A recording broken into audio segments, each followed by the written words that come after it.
Stargazers, continuing devotional series through the book of Psalms. I am today's special guest. My name is Batman. I am Gotham's last... oh, this thing is hot. How does he wear this thing all day? Oh, man. Oh, okay. Hello. Hey.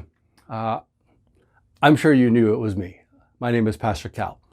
And we are on Psalm 131 in our devotional series through the book of Psalms. Now, when I was a kid, there was something special about dressing up as my favorite superhero, Batman. Something neat about wearing a mask and pretending to be someone that obviously you're not, with powers and abilities that obviously you don't have. Now, the idea of wearing a mask continues on even into our adult lives. We may not always be aware of it, but every day, I think our tendency is to put a mask on, to not reveal who we actually are, but to try to be someone that we're not. That could be everything from a response of, how are you doing today? Oh, I'm fine, when you're really not. How are your children? Oh, they're doing great, when obviously we know they've made some choices that we're not happy with. See, whatever it is, we all have a tendency to put masks on. In our psalm today, Psalm 131, we read the words of David, a man after God's own heart, who clearly did not wear a mask. Let me read the words for us. It's a very short psalm. Psalm 131. My heart is not proud, Lord. My eyes are not haughty. I do not concern myself with great matters or things too wonderful for me. But I have calmed and quieted myself. I am like a weaned child with its mother. Like a weaned child, I am content. Israel, put your hope in the Lord both now and forevermore. You see, when I read these words, I read the words of a man who clearly could bear himself before God. I mean, what was the point of hiding anything before God anyway? God sees us right to our very core. It's kind of like when I started this video and this masked person came on. I'm sure you could clearly see it wasn't who I said I was, but in fact it was me. Yet we still wear these masks. And again, David was able to remove the masks that he would wear and stand as he was before God.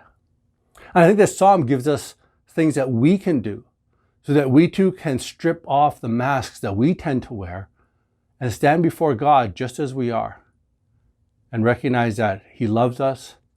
He longs for us to have a relationship with Him. A few things that David points out that he was able to do expressed in his words. The first thing he says is, my heart is not proud. You see, our relationship with God simply begins with our heart. See, our hearts need to be pure. Our hearts need to have the right motives. Our hearts need to long for God. And then we can come before Him. So first thing we need to do is we need to examine and we need to check our hearts. The second thing he says here is that my eyes are not haughty. You see, what the heart longs for, the eyes then begin to seek.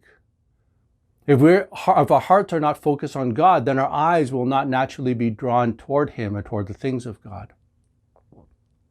Then David goes on to say, I do not concern myself with great matters or things too wonderful for me. See, he recognizes his humanness.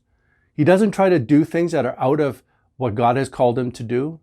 He doesn't try to usurp the authority of others, but he stays within where God has led him.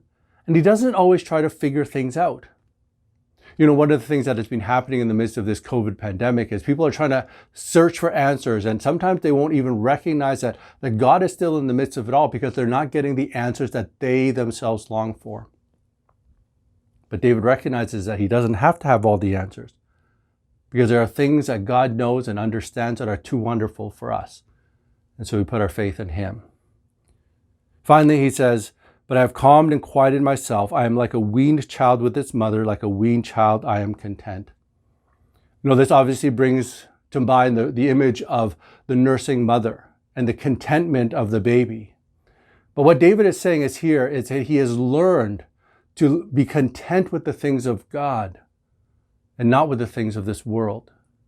He has pulled away from the things of this world, the things that he and we think will bring us contentment, but yet has learned to find contentment simply being in the presence of God. That's a process. It's tough. It's not easy. It takes intentional steps. But David was able to do it, and so can we. And finally, the exhortation to us, the encouragement to us, is to put our hope in the Lord, both now and forevermore. As you head into this day, as you reflect upon the things that come around your way this day, let's remember that God simply sees us as we are, and He longs for us to be content with Him. He longs for us to find our full contentment and satisfaction and intimacy in Him, not in the things of this world. Otherwise, we simply be wearing a mask. Have a great day. Here by the water, I'll build an altar to praise Him. Out of the stones that I found here, I'll set them down here, rough as they are. Knowing you can make them holy, knowing you can make them holy, knowing